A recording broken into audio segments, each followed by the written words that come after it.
Oke,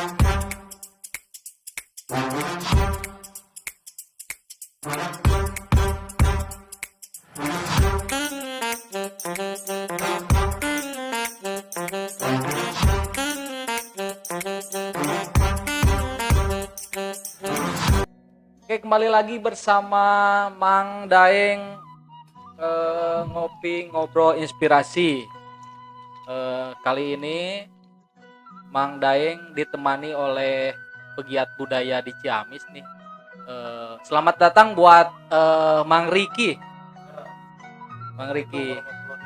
Waalaikumsalam warahmatullahi wabarakatuh. Mang Riki, kumaha Sampurasun. kabarna? Oh, lampes. Alhamdulillah pangesto sehat walafiat baik-baik. Kamana wae ayeuna kegiatan? Ayeuna nyumput pergi kan ieu situasi pandemi jaten abi diwagel ku pamarentah teh kenging seueur kaluar pilih kena ku virus gitu. Mohon. Saya Mang Riki ini sebagai pegiat budaya di Ciamis, nama lengkapnya mungkin Riki Andriawan Marzadinata ya? Mohon. Oh, luar biasa. Berarti ada keturunan raja ya? Enggak, bukan. Enggak seperti itu. Ya istilah penggiat mungkin dikatakan oleh teman-teman karena mungkin beberapa tahun ini kan saya resep berkecimpung dina seni budaya gitu. Panginten katingali aya giat ieu mah karena budayana aya wae jadi penggiat gitu. Oh gitu.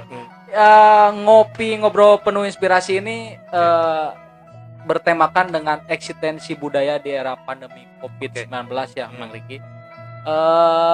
Menyinggung nih soal pandemi ini, bagaimana sih upaya kegiatan kesenian dan budaya di zaman digitalisasi di saat pandemi ini seperti apa menurut kamu ya?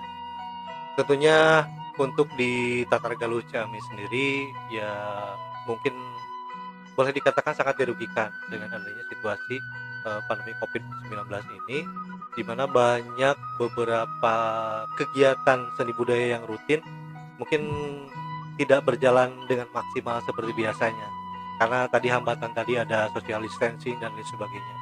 Nah, terkait tadi eksistensi selain dirugikan, tentunya sekarang ada sebuah warna baru atau genre baru. Jadi kegiatan seni budaya itu bermigrasi ke digitalisasi melalui channel YouTube atau media sosial lainnya.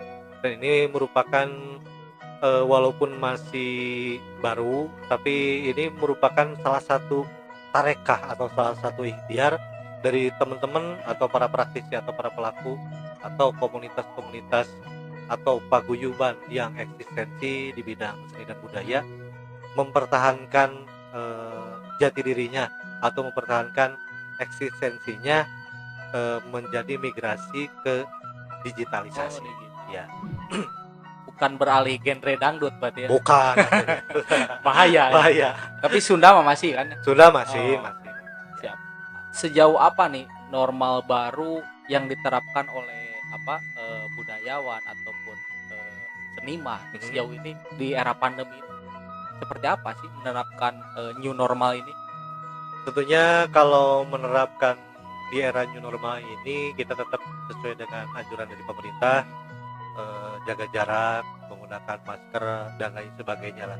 Karena itu merupakan selain dari SOP yang sekarang diperintahkan oleh pemerintah, itu juga merupakan kesadaran untuk mencegah pandemi ini supaya tidak meluas ke mana-mana, termasuk kepada para pelaku seniman atau budaya. Kalau kena kan bahayanya nanti mungkin jadi kurang personil lah, kurang tim ke rumah sakikieuna saeutik gitu. Termasuk kena Covid jadi parah. Itu kan bisa menghancurkan atau bisa membinasakan eksistensi budaya. Bahaya. Tapi sejauh ini silaturahmi antar budayawan atau antar seniman itu masih terjaga? Silaturahmi masih terjaga, alhamdulillah. Yang terakhir juga kan kemarin kegiatan rutin tahunan itu salah satunya ada gong perdamaian yang terakhir di Karangkamulyan. Itu juga walaupun terbatas tapi tetap berjalan. Adapun kegiatan di era pandemi ini salah satunya dulu ketika bulan Maret ada Mieling Nagalu yang dilakukan di Karangkaboyan secara terbatas dan Iya. dirubah menjadi acara doa bersama untuk keselamatan bangsa. Itu pun menggunakan protokoler kesehatan. Jadi tes suhu badan, ada kegiatan cuci tangan, ada pakai masker dan lain sebagainya lah sesuai dengan Iya, SOP yang di masa pandemi ini. Nah, tadi berbicara menyinggung tadi soal kerugian. Kerugian berapa sih yang dialami oleh budayawan gitu? Kalau kerugian di sini konteksnya bukan karena finansial, Iya. tapi kerugian itu di konteks kegiatan ekspresi kita setiap event melestarikan seni budaya itu jadi terhambat. Nah itu ruginya. Jadi misalkan gini, tetap ada perbedaan lah ketika kita live langsung, misalkan nonton ronggeng bisa joget, bisa ngibing, balakai cerakan, suasana ceria lah. Tiba-tiba sekarang jadi nonton daring pentasnya via YouTube misalkan, kan tuh bisa ngibing. Nah itu rugi gitu, sangat rugi. Aduh, aturan mah greget, kita tuh pengen ngibing biasa. Utek-utekan nya di. Ya jadi aduh, kalau di rumah di YouTube mah kurang ngibingnya, erek ngibing sorangan asa kurang kumaha gitu. Terus belum lagi kendalanya di sinyal sama kuota karena kan bisa masih tersebar di daerah. Itu juga menjadi salah satu kendala. Konteks kerugian yang kita alami lah. Artinya berarti kalau misalkan ada ngibing ya cukup jari kikian nya. Tapi kan itu lama-lama cangkel dan geraknya cuma tidak bisa sama kaki dan lain sebagainya, kurang ekspresi lah. Ya Pak, bertemu dan bersilaturahmi antar fisik gitu ya, belum ya? Bertatap muka dengan dulur sagalur baraya sasunda teh, wah sebuah kenikmatan lah. Weh kumaha lu cager. Sekarang mah kan kalau nanya cager ya gergering gitu, gering pesak segala rupa. Karena ekonomi juga jadi tidak berjalan. Wah semua sektor lah itu mah. Ini saya nih sedikit bertanya nih. Oke. Mang Riki. Dari tadi juga bertanya. Iya. Beda tapi ini beda konteksnya. Percaya nggak sih adanya COVID-19 ini nih? Mang Riki? Saya kalau percaya sama Allah ya. Jelas itu. Jelas. COVID itu saya pribadi sangat percaya adanya COVID. Cuman bedanya dengan kasus yang lain karena kan kalau berbicara pandemi ini konteksnya global. Jadi bukan hanya di Indonesia, tapi di berbagai penjuru dunia atau wilayah beberapa negara sama terjadi juga pandemi ini. Nah, jadi yang berbeda dari katakanlah wabah ini sekarang, bedanya lebih mengglobal, gaungnya lebih mengglobal. Tiap-tiap negara ada yang kena, banyak yang meninggal, sehingga pemberitaannya juga lebih besar. Tentunya pemberitaan lebih besar juga kepanikannya lebih besar. Beda dengan Salesma. Kalau Salesma kan itu udah melekat dari orang lembur. Kurang nur Salesma. Ini kan lebih urgent lagi lah, lebih berbahaya lagi. COVID-19. Saya juga belum tahu ini COVID-13 nah iraha kita jual 18 gitu. Mun influenza mas 11 ya. Oh 11. Nah, beda ini. Nah, itu juga saya kurang paham ya. Karena istilahnya pakai istilah asing. Bukan termasuk influenza juga istilah asing gitunya. Nah kalau nepi di Sunda jadi Salesma. Ya.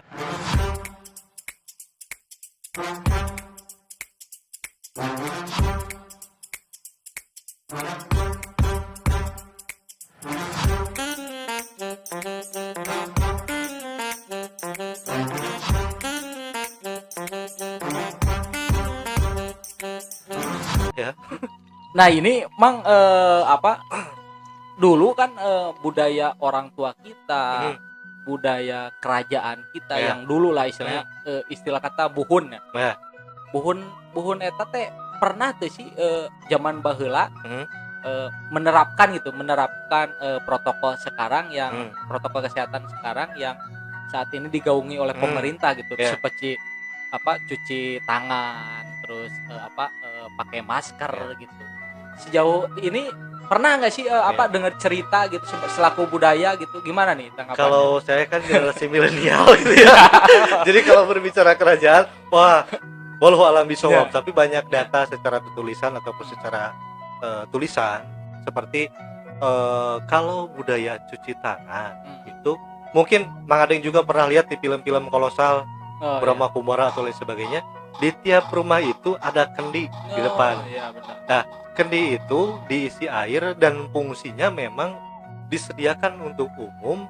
Misalkan ada tamu yang sedang dalam perjalanan mau Iya. cuci tangan atau dulu mah kan airnya bersih, jadi bisa langsung diminum. Nah, di masyarakat itu sudah disediakan kayak konsep yang sekarang pakai bak tempat cuci Iya. tangan, walaupun dulu mah kan belum ada sabun. Iya benar. Nah, itu teh disediakan, sudah ada waktu di zaman mungkin zaman kerajaan juga seperti itu. Iya, iya. Jadi ada kendi dari tanah liat disimpan di tiap rumah warga, jadi diperuntukkan untuk masyarakat yang melewat dengan gratis mencuci tangan atau meminum air dari kendi itu. Itu sudah ada dari Sudah dulu. ada. Terus kalau konsep isolasi misalnya, iya, saya iya, pernah mendengar isolasi nih. nih. Jadi Seru juga. dulu ketika zaman eksistensi kerajaan di Kawali, Hmm. walaupun bukan secara naskah gitu ya, Oh, tapi iya. secara tulisan, ketika Ibu Citra Resmi atau Dyah Pitaloka sedang sakit, ada cerita diisolasi di Nusa Larang, ya sekarang di Panjalu, Iya, iya. di situ Lengkong. Nah, itu konon katanya adalah tempat mengisolasi ketika para keluarga kerajaan sedang sakit. Dan menurut saya itu sangat masuk akal. Misalkan kalau kita ini terkait wabah itu kan bisa menular. Iya, iya. Atau penyakit apapun sebetulnya ada yang menular, ada yang tidak menular. Dengan adanya isolasi mandiri, apalagi di sebuah wilayah yang terisolir, Iya. isolasi yang terisolir, itu bisa mempercepat kesehatan yang sedang sakit. Nah, seperti itu. Atau dalam budaya kita juga mengenal ada istilah titirah. Titirah. Titirah itu ketika misalkan Mang Adeng sedang sakit, ririwit wae, disarankan oleh orang tua itu titirah. Iya. Titirah itu pindah dari rumah yang kita tepati, berpindah ke rumah yang baru atau ke wilayah yang baru dalam judul titirah dalam masa pengobatan. Nah, itu salah satu metode buhun. Buhun. Jadi kalau misalkan ada yang sakit, geus lah atuh titirah heula. Cobaan titirah jadi pindah dari rumah biasa ke pindah atau tempat yang baru supaya prosesnya cepat sembuh. Nah, itu juga sama dengan kata lain boleh dikatakan isolasi mandiri. Jadi sama intinya penanganannya, cuman kalau dulu kan belum ada berita. Jadi jarang yang memberitakan seperti itu. Jadi sebenarnya masyarakat kita sebenarnya jangan terlalu kaget ya dengan protokol kesehatan yang diberlakukan saat ini sebenarnya. Nah, itu juga untuk kepentingan kita juga sebetulnya. Benar. Jadi jangan terlalu melawan lah. Kita ikuti aja anjuran pemerintah. Ya. Nah, Maiki kan tadi dibicarakan titirah, terus budaya kendi ditaruh di setiap rumah gitunya. Nah, saat ini nih cara melestarikan kebudayaan yang dulu gitu ataupun kebudayaan lah tentunya kebudayaan ini seperti apa sih untuk melestarikan bagi kaum milenial gitu ya? Seperti apa nih? Dan tentunya itu di era new normal ini, new itu berarti kita harus banyak hal-hal baru yang harus diterapkan, terutama di wilayah kesehatan. Kalau tujuannya memang untuk kesehatan kita, kenapa tidak? Gitu. Itu harus dikembangkan menjadi sebuah kebudayaan yang baru. Misalkan dalam acara, walaupun era pandemi ini sudah berakhir, misalkan itu tidak menerapkan cuci tangan dahulu sebelum masuk ke suatu wilayah, atau bagusnya dengan berwudu dulu gitu mau masuk itu disediakan tempat cuci tangan atau tempat wudu dengan air yang bersih dan lain sebagainya lah. Itu harus menjadi sebuah kebiasaan baru setelah pasca pandemi ini. Itu sangat bagus. Dan misalkan temanya untuk di kebudayaan kita kan ya pakai kendi atau pakai dengan bahan-bahan yang berhubungan dengan alam gitu. Itu kan bisa jadi masuk artistik juga, karena terus di kesehatan juga bisa masuk. Itu bagus sekali. Mungkin di era milenial saat ini mah kebiasaan ketika rek makan foto heula. Nah, eta itu menjadi sebuah kebiasaan baru gitu. selfie lah, selfie Oh, lah dan lain selfie. sebagainya ya. Iya, itu mah kan kalau berbicara kebudayaan kan fleksibel kalau kebudayaan. Kita tidak bisa memenuhi juga kebudayaan-kebudayaan asing yang masuk Iya. ke kita. Karena kita juga bukan anti terhadap budaya asing, Iya. bukan anti, cuman bagaimana mempertahankan adat istiadat tradisi budaya ya yang akar kebudayaan kita supaya tidak tergerus. Kalau ditambahkan warna baru ya tidak naon. Kalau dalam konteks budaya beda dengan konteks adat kan. Kalau adat mah pondok teu meunang disambung, panjang teu meunang dipotong. Nunya kudunyakeun ulah-ulahkeun lamun ngadek kudu satreka, lamun nilas kudu saplasna. Artinya kalau aturan adat itu sudah konsisten, tidak boleh diganggu gugat. Kalau adat, kalau budaya beda. Kalau budaya bisa disesuaikan atau diakulturasikan dengan kebudayaan yang lain.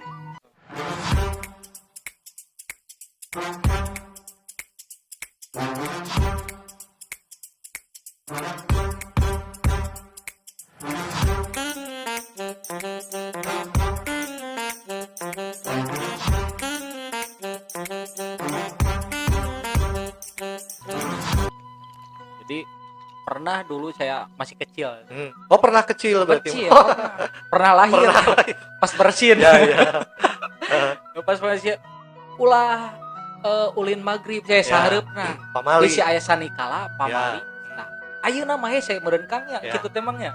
Kagok keur main ieu naon game Gitu ayeuna meureunnya. Nah, Kang, kenapa sih budaya kita ini harus terus dilestarikan? Kenapa? Kenapa budaya ini harus terus dilestarikan? Menurut paham saya, sepengetahuan saya, sangat penting karena untuk memperkuat identitas kita, memperkuat jati diri kita di tengah persaingan pergaulan antar bangsa yang semakin ayeuna kita tidak ada jarak. Setelah arus informasi teknologi masuk, kita sudah tidak berjarak dengan Amerika, dengan Cina, sudah tidak berjarak. Nah, ayeuna untuk ngabedakeun bangsa-bangsa harus ada ciri kan? Nah, salah satu ciri itu dengan budaya kita yang sudah diwariskan ribuan tahun oleh para leluhur kita, dan tugas kita sebetulnya kalau budaya itu bukan warisan. Oh gitu. Saya kadang kurang setuju warisan budaya. Oh gitu. Tapi kenapa? titipan. Oh, titipan. Kalau warisan bisa dijual. Atau bisa lah warisan lain hak orang. Tapi kalau titipan itu amanat.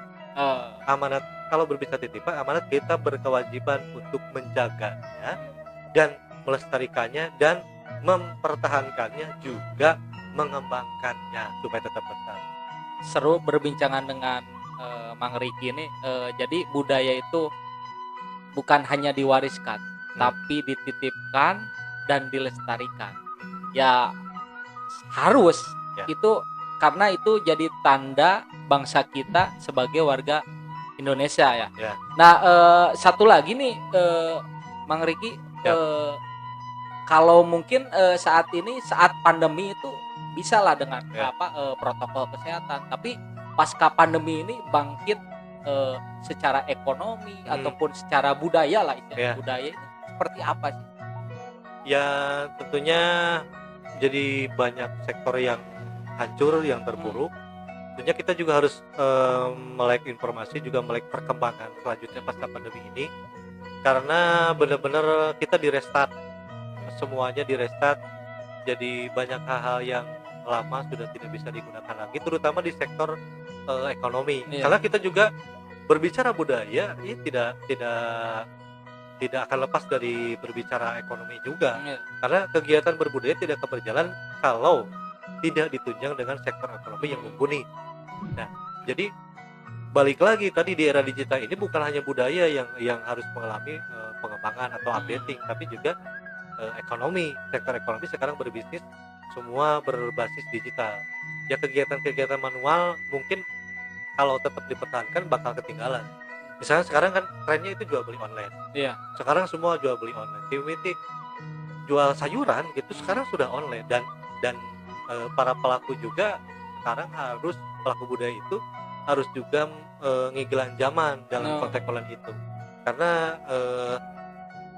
misalkan salah satu grup kesenian itu sekarang harus punya website, informasi, profile company, dan kegiatan itu harus ditampilkan di website, minimal di medsos lah. Kalau nggak kita ikut di medsos, kita bakal sepi job Oh, untuk pelaku kesenian. kesenian ya. Kalau misalnya satu grup seni karawitan misalkan, Iya. kalau tidak updating di media sosial, publik tidak akan tahu. Karena misalkan dengan promosi konvensional di brosur atau patah talepa antar warga itu bakal ketinggalan. Ya sekarang harus juga ditunjang dengan profile di media sosial, di website, agar marketingnya bisa berjalan. Ya, pegiat budaya ini sangat setuju berarti ya dengan Sangat setuju. adanya digital yang Ya. saat ini beredar gitu ya. Karena kalau kita tidak setujunya, orang mau kebagian naon, ngejelas kita akan semakin tertinggal. Iya. Di arus informasi anu luar biasa. Update-nya ini wah luar biasa. Cepat gitu. Iya. Artinya berarti menyampaikan pesan dan moral terhadap milenial ini seperti apa nih? Ya, gimana? Untuk milenial ya, khusus untuk milenial. Kenapa kita sangat penting melestarikan kebudayaan adat istiadat atau lokal wisdom, kearifan lokal. Karena di tengah tadi persaingan antar bangsa, kita tidak bisa menyetop arus kebudayaan atau arus globalisasi ini sampai akses sudah tidak terbendung lagi. Jadi pentingnya melestarikan itu balik lagi tadi sebagai penguat jati diri kita, supaya kita punya ciri yang mali, dan bukan berarti semua yang berborat itu tidak baik. Ada kebaikan, cuman yang paling membedakan culture kita dan budaya barat dengan budaya timur itu kita memiliki adab sopan santun, someah hadeka sema yang itu harus tetap dijaga walaupun di arus globalisasi. Contohnya gini, masyarakat di perkotaan sekarang dengan hedonismenya lah, sekarang udah beda mungkin dengan orang kampung. Lu masih punten, oh mangga boleh angkat ke mana? Wah mungkin orang di Jakarta, permisi saya mau numpang lewat, oh iya silakan. Sekarang kan orang lebih sibuk dengan aktivitas. Itu perbedaan orang nu di kampung jeung nu di kota. Nah kalau generasi kita mulai terkikis hal kebiasaan yang baik-baiknya, otomatis apa yang menjadi cita-cita leluhur kita, gotong royong, sambil lulungan, silih tulungan, bakal hilang juga. Jadi, nah itu modal kita, modal bangsa kita. Ciri orang timur itu memiliki gotong royong, sopan santun, hal-hal kebaikan yang tidak dimiliki oleh orang-orang asing atau di barat sana. Karena lebih plural ya. Kalau orang barat kan beda lah jeung orang Sunda, nilai kebaikannya mungkin tidak terlalu signifikan seperti budaya di urang. Di urang mah nepika istilah someah hadeka sema. Artinya kita harus sopan terhadap tamu. Gitu. Itu kan luar biasa gitu, karena tidak, kalau di luar sana mungkin tidak ditemukan budaya seperti itu. Biasa we lah sabiasa-biasana, tapi kan urang menganjang ka hiji lembur keureunya mah pasti sagala di keluarga. Nah, itu budaya kebaikan yang bisa kita gali dari kearifan lokal kita. Galuraya Channel nih bersama bincang-bincang bersama Mang Riki selaku pegiat budaya di Ciamis. Sudah tidak terasa nih Mang Riki waktu ini sudah nyereleknya. Ya yang penting buat para netizen ataupun yang menyaksikan tadi Mang Riki, pesan yang harus kita jaga someah HD Kak Sema. Nah itu salah satu budaya kita yang harus benar-benar kita lestarikan gitu. Jangan hanya melestarikan budaya barat ataupun timur tengah, tapi kita harus melestarikan budaya Sunda yang sehari-hari kita nih. Ada pesan saya pernah membaca buku artikel soal buku pidatonya Gus Dur ya. Kebudayaan sebagai perlawanan, kebudayaan tidak hidup untuk berpatuh-patuh pada sederetan dogma, sehimpunan aturan dan bentuk kekuasaan. Kebudayaan di sini jelas bukan sebentuk konsep yang abstrak, juga bukan sebentuk benda yang kaku dan beku. Kebudayaan pada dasarnya juga perlawanan atau resistensi. Inilah makna kebudayaan yang dipegang kalangan pasca struktural. Terima kasih Sobat Galuraya TV. Nanti kita bertemu lagi di episode yang akan datang. Kami ucapkan banyak terima kasih. Wassalamualaikum warahmatullahi wabarakatuh. Waalaikumsalam. Sampurasun. Siap. Tong hilap nonton ngopi ngobrol penuh inspirasi hanya di Galuh Raya Channel. Tong hilap nonton sabab bakalan ngune ngobrolan-obrolan penuh inspirasi. Hatur nuhun, tong hilap sakali deui ngopi ngobrol penuh inspirasi.